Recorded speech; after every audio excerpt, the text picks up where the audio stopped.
Bon bah voilà, le moteur de la Transalp il est sorti, c'était pas sans mal. C'était vraiment un casse-tête japonais, même la boîte à air, j'ai fini par réussir à l'enlever, je sais même pas comment.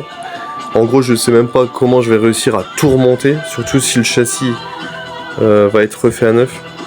Impossible de remonter ça sans rayer parce que déjà j'ai fait un truc pas possible pour le sortir. C'est... Ouais, c'est particulier hein, Honda. Alors je sais pas si c'est que la Honda Transalp, mais moi j'étais habitué à Yamaha. J'ai jamais vu un délire pareil. Je vais enlever le faisceau, je vais finir de démonter vite fait. Coup de Karcher, hein. Nettoyage surtout. Mais ouais, sacrée histoire. Je m'en souviendrai de ce moteur et de cette boîte à air. Putain, Honda Transalp quoi, je m'attendais à un truc 1000 fois plus facile. C'est un truc prêt à être démonté quoi, c'est fait pour traverser l'Afrique quand même, tu vois. Ils nous prennent pour des cons quand même.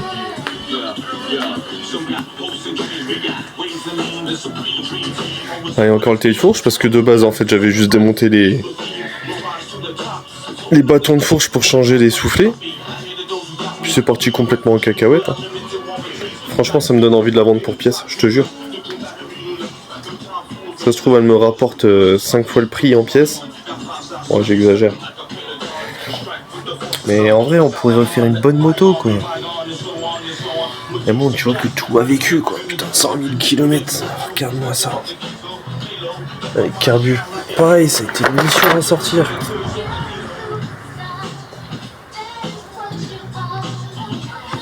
Ah, c'est plus être méticuleux qu'il faut, c'est être... putain, c'est être magicien.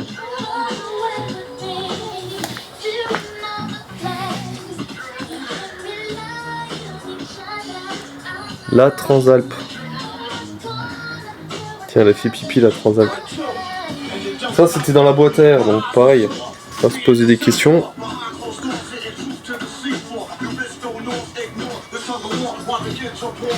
Voilà quoi.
Bon bah voilà, je te présente une Honda Transalp de 1998, voilà.